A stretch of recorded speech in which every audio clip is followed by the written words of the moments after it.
जेव्हा शेअर बाजार कोसळतो त्यावेळेला बऱ्याच लोकांचा पोर्टफोलिओ 30-40% पडून लाल लाल झालेला दिसतो. पण त्याच वेळेला काही लोकांचा पोर्टफोलिओ मात्र स्थिर असतो.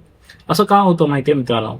याचं कारण आहे, या दुसऱ्या प्रकारच्या लोकांना एक गोष्ट चांगली समजलेली असते आणि ती म्हणजे असेट अलोकेशन. आज या व्हिडिओमध्ये मी तुम्हाला सांगणार आहे उत्कृष्ट असेट अलोकेशन असलेला बॅलन्स पोर्टफोलिओ कसा बनवायचा, त्याचा सगळ्यात सोपा फॉर्म्युला. चला तर मग बघूया जगातला सगळ्यात सोपा असा बॅलन्स पोर्टफोलिओ.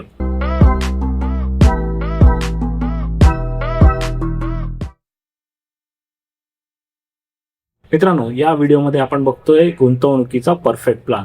बेसिकली काय आहे, हा एक सगळ्यात सोपा आणि प्रभावी पोर्टफोलिओ आहे. आणि मी जसं सुरुवातीला सांगितलं, असेट अलोकेशन महत्वाचं आहे. पहिल्यांदा समजून घेऊया असेट अलोकेशन म्हणजे काय. असेट अलोकेशन एक अशी स्ट्रॅटेजी आहे जी आपल्या पैशांना वेगवेगळ्या असेट क्लासेसमध्ये डिवाइड करते. म्हणजे थोडं तुम्ही सोन्यामध्ये गुंतवणूक करा, थोडी रिअल इस्टेटमध्ये गुंतवणूक करा, थोडी इक्विटीमध्ये, थोडे म्युच्युअल फंड्समध्ये, थोडे डेटमध्ये, थोडे FD मध्ये, थोडे इंटरनॅशनल मार्केटमध्ये, थोडे कॅशमध्ये, अशा वेगवेगळ्या प्रकारे तुम्ही तुमची संपत्ती विभागता. त्याला म्हणतात असेट अलोकेशन. ओके. आणि हे का करावं, तर सगळ्यात पहिली गोष्ट की तुमचं रिस्क बॅलन्स करण्यासाठी असेट अलोकेशन महत्वाची आहे. कारण सगळे पैसे जर आपण इक्विटीमध्ये, शेअर मार्केटमध्ये टाकले तर शेअर मार्केट कोसळतो, त्यावेळेला आपला पोर्टफोलिओ पण कोसळणार.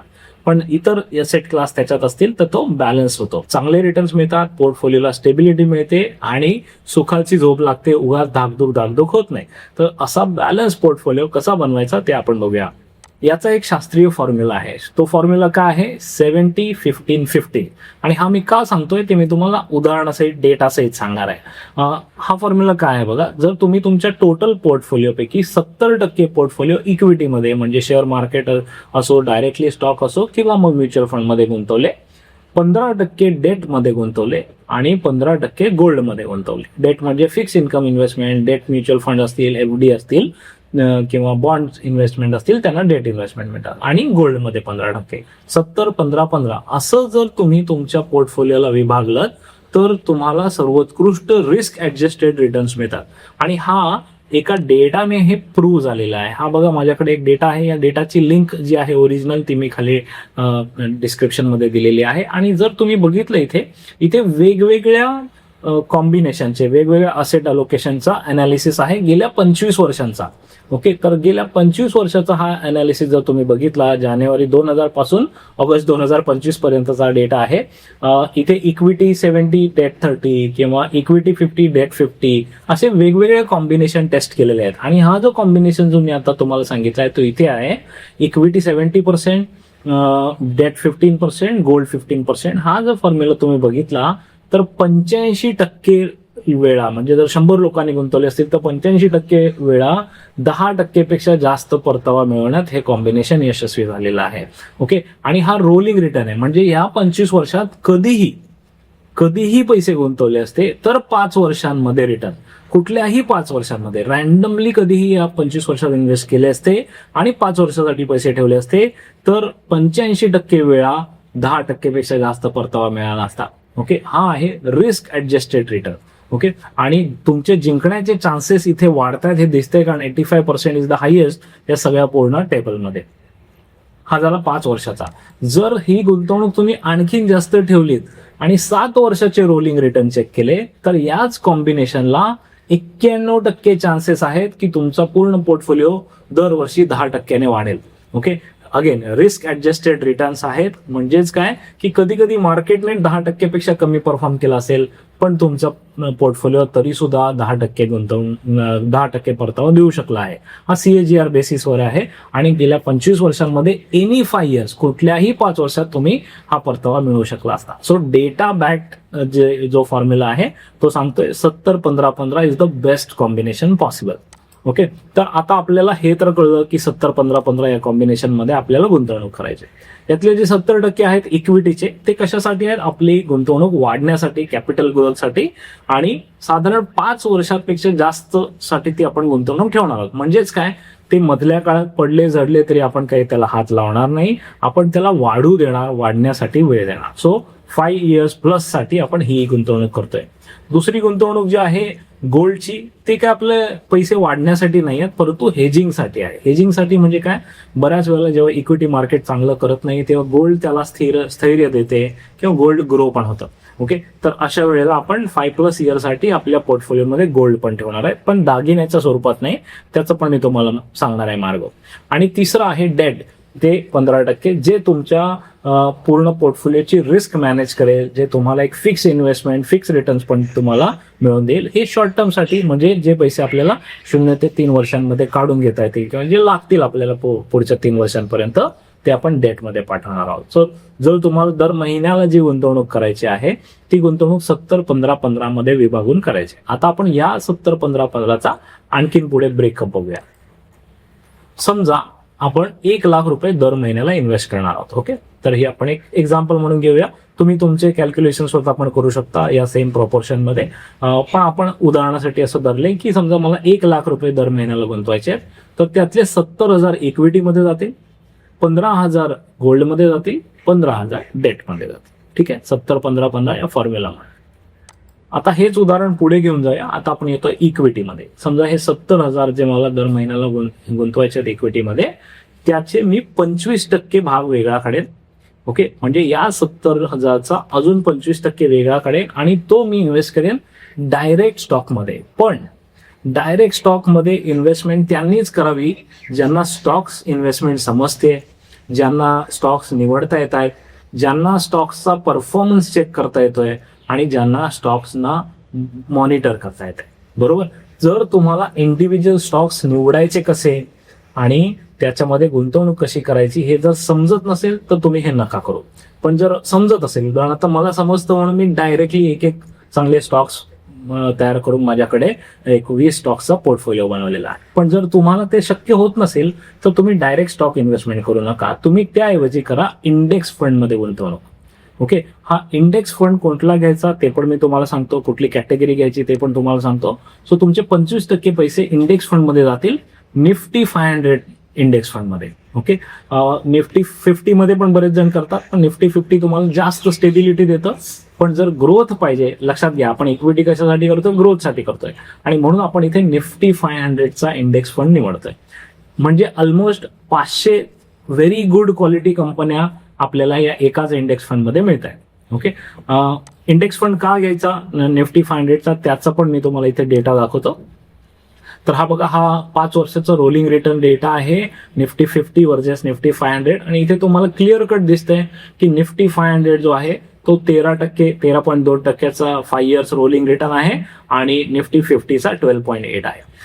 जरी हा डिफरन्स थोडा छोटा वाटला तरी ओव्हर द पिरियड 5-7 वर्षांमध्ये हा खूप बऱ्यापैकी मोठा होतो. आणि म्हणून तुम्हाला इथे क्लिअर दिसतंय की 5 वर्षाचा रोलिंग पिरियडमध्ये 500 निफ्टी 500 फंड इंडेक्स फंड जिंकतोय. आता अजून एक डेटा तुम्हाला सांगतो. 1999 पासून, म्हणजे जेव्हापासून हा इंडेक्स फंड सुरू झालेला आहे तेव्हापासूनचा जरी तुम्ही डेटा चेक केला तर जर तुम्ही निफ्टी 50 घेतला असता तर तुमचे पैसे 31 पटीने वाढले असते. तेच जर निफ्टी 500 घेतला तर 43 पटीने वाढले. सो क्लिअर कट विन आपल्याला इथे दिसते. हा विन का होतोय, कारण निफ्टी 50 मध्ये फक्त मोठ्या लार्ज कॅप गुड क्वालिटी कंपन्या असतात. निफ्टी 500 मध्ये स्मॉल कॅप आणि मिड कॅप पण असतात आणि ग्रोथ कधीही छोट्या कंपन्यांची जास्त होते. So small cap mid cap जास्त ग्रोथ देतात तुम्हाला over the long period of time, लगेचच मिळणार नाही. म्हणून जे पैसे आपल्याला 5-7 वर्ष नको आहेत तेच पैसे आपण त्याच्यामध्ये गुंतवतोय आणि म्हणून आपण निफ्टी 500चा इथे इंडेक्स फंड देतोय. ठीक आहे, तर तुम्हाला लक्षात आलं की 25% गुंतवणूक आपली डायरेक्टली स्टॉक्समध्ये जाते. ते शक्य नसेल तर मग इंडेक्स फंड्समध्ये जाते. उरलेले आणखीन एक 25% भाग आपण त्याचा दुसरा केला आणि तो भाग आपला जाईल म्युच्युअल फंड्समध्ये, इक्विटी म्युच्युअल फंड्समध्ये. ठीक आहे, आता इक्विटी म्युच्युअल फंड्स हा खूप मोठा विषय आहे, तो आता इथे समजत बसलो तर हा व्हिडिओ मोठा होईल. तर मी ऑलरेडी इक्विटी फंड्स कसे घ्यायचे, चांगले फंड कसे निवडायचे आणि त्याचा पोर्टफोलिओ कसा तयार करायचा हे मी सविस्तर शिकवलेलं आहे 3 वेगवेगळ्या व्हिडिओजमध्ये. त्या 3ही व्हिडिओची लिंक मी इथे खाली डिस्क्रिप्शनमध्ये देतो आहे. तर ते व्हिडिओ अवश्य बघा, जेणेकरून हे 25% म्युच्युअल फंडमध्ये कसे गुंतवायचे, योग्य फंड्स कसे निवडायचे ते तुम्हाला समजेल. सो 25% गेले डायरेक्टली स्टॉक्समध्ये किंवा इंडेक्स फंडमध्ये, 25% गेले म्युच्युअल फंडमध्ये आणि आणखीन भाग आहे या 70%चा, तो 20% तो आपण इंटरनॅशनल मार्केटमध्ये गुंतवणार आहोत. आता लक्षात घ्या, या 70चे 25, 25, 20 असे आपण 3 भाग केले, म्हणजे 25, 25, 50 झाले. सो 50% इन्व्हेस्टमेंट आपली इंडियन मार्केटमध्ये जाते आणि 20% गुंतवणूक आपली इंटरनॅशनल मार्केटमध्ये जाते. इंटरनॅशनल मार्केटमध्ये का जायचं, त्याचे 2 मुख्य कारण आहेत. ओके, इंटरनॅशनल मार्केटमध्ये आपण जातो त्याचं पहिलं कारण आहे की भारतीय मार्केटच्या बाहेरही ग्रोथ आहे, तर ती ग्रोथ आपल्याला कॅप्चर करता येते. दुसरी गोष्ट, रुपी डेप्रिसिएशन, भारतीय रुपया पडतो आहे. जर तुम्ही इंटरनॅशनल फंड्समध्ये तुमचे पैसे गुंतवले तर तुम्हाला डॉलर अप्रिसिएशनचा पण फायदा मिळेल, प्लस ग्रोथ पण मिळेल. म्हणजे जी ज्या बिझनेसची ग्रोथ होणार आहे, त्या फंडची ग्रोथ होणार आहे, ती पण तुम्हाला मिळेल. प्लस रुपयाच्या तफावतीमुळे आणखीन एक फायदा तुम्हाला तिकडे होणार आहे, कारण तुम्हाला डॉलरमध्ये त्याचं रिटर्न्स मिळणार आहेत. तर या दोन्हीही फायद्यांसाठी आपण 20% पैसे आपले इंटरनॅशनल मार्केटमध्ये गुंतवतोय.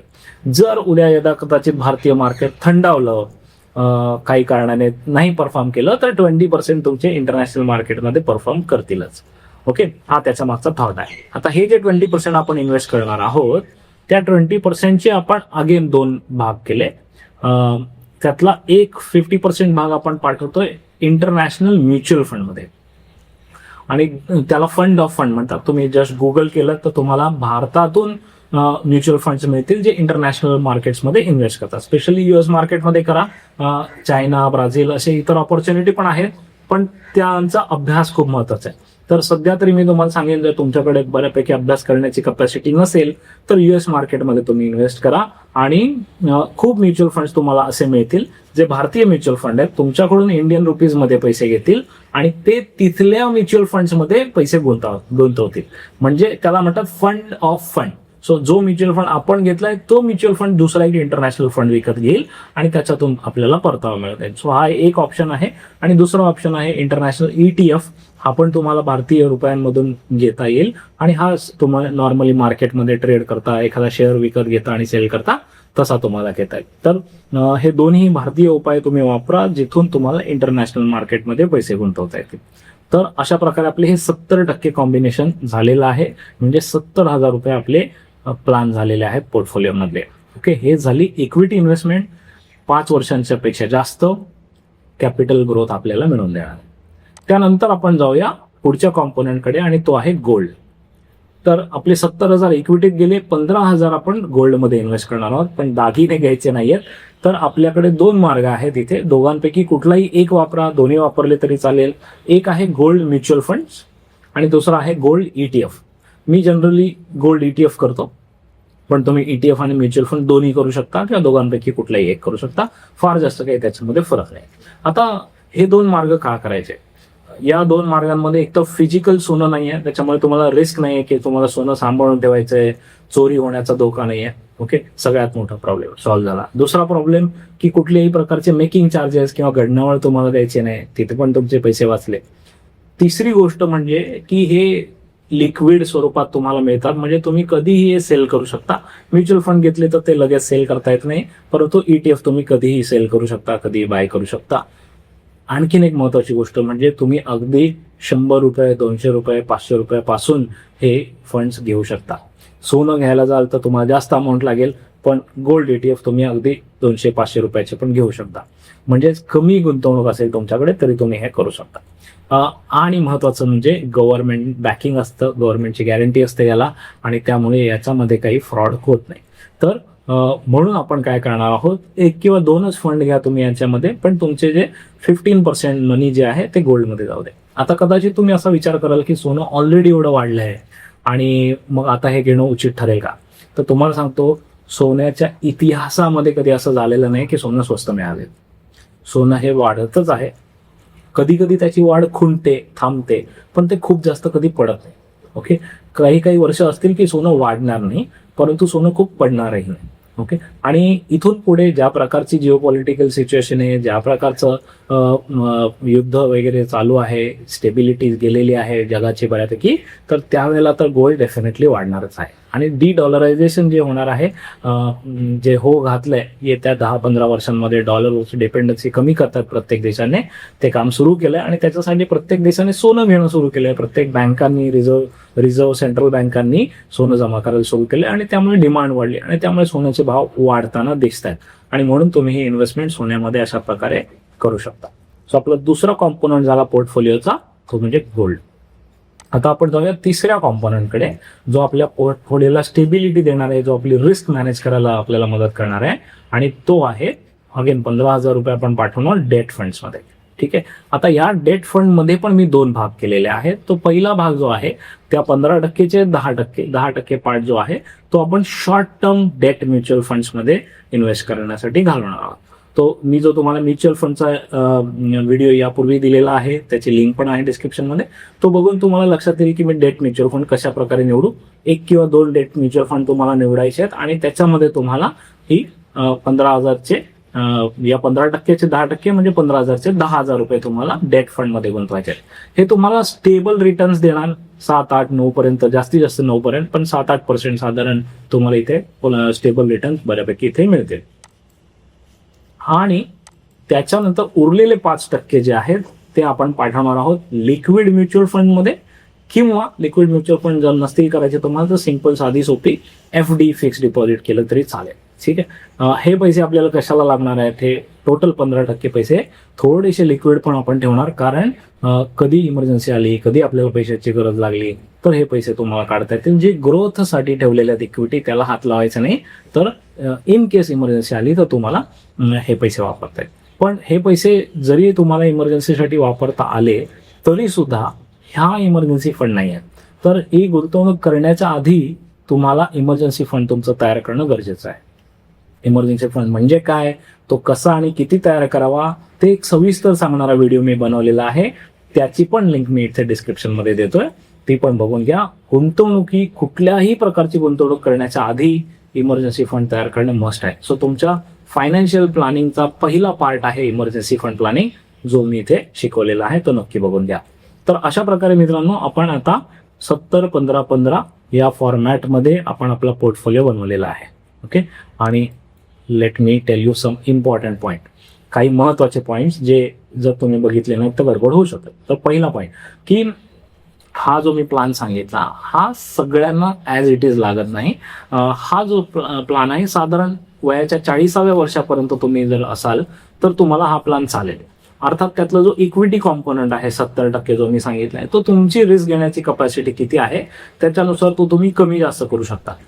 जसं तुमचं वय वाढेल, म्हणजे समजा तुमचं वय 50 असेल तर तुम्ही साधारण 50%च इक्विटी करा. जर तुमचं वय 60 असेल तर तुम्ही साधारण 40% इक्विटी करा, किंवा जर तुम्ही रिटायर्ड असाल तर कम्प्लिटली इक्विटीमधून बाहेर पडाल तर ते बेटर आहे. ठीक आहे. ज्या पैशांसाठी आपण डिपेंडंट नाही आहोत, पुढचे 5-7 वर्ष आपल्याला जे पैसे लागणार नाहीत तेवढेच पैसे आपल्याला इक्विटी मार्केटमध्ये गुंतवायचे. व तुम्हाला लगेचच ते पैसे लागणार असतील तर इक्विटी मार्केटमध्ये ते पैसे बिलकुल गुंतवू नका.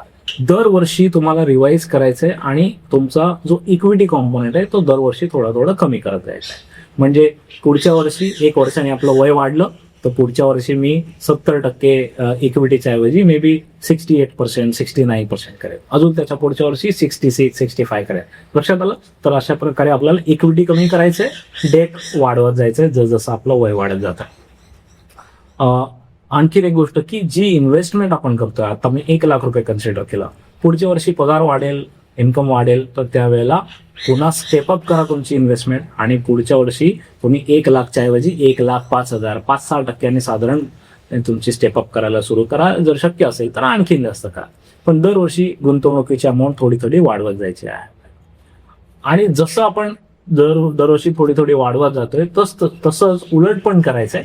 जेव्हा तुमचं गोल जवळ येईल, म्हणजे समजा तुम्ही मुलांच्या शिक्षणासाठी हायर एज्युकेशनसाठी पैसे गुंतवले, तर जसं हायर एज्युकेशन जवळ येईल तसं त्याच्या 1-2 वर्ष आधीच तुम्ही हळूहळू STP करून, सिस्टमॅटिक ट्रान्सफर प्लॅन वापरून थोडे पैसे काढून, इक्विटीमधून काढून डेटमध्ये पाठवायला सुरू करा. SIP, STP आणि SWP हे 3 अतिशय वंडरफुल पॅरामीटर्स आहेत जे आपल्याला आपला फायनान्स मॅनेज करायला मदत करतात. त्याच्याबद्दल पण मी डिटेल व्हिडिओ बनवलेला आहे, तो नक्की बघून घ्या. त्याची पण लिंक मी डिस्क्रिप्शनमध्ये देतोय, म्हणजे तुम्हाला STP काय आहे आणि कसं वापरावं ते पण लक्षात येईल. तर मित्रांनो, अशा प्रकारे आपल्याला आपला पूर्ण पोर्टफोलिओ बनवायचा आहे. मला खात्री आहे हा सोपा पोर्टफोलिओ तुम्हाला आवडला असेल. प्रॉपर असेट अलोकेशन याच्यामध्ये आहे आणि त्यामुळे तुमचे रिस्क पण मॅनेज होते आणि तुम्हाला चांगल्या प्रकारे परतावा पण याच्यामध्ये मिळू शकतो. जर व्हिडिओ आवडला तर व्हिडिओ जरूर लाईक करा.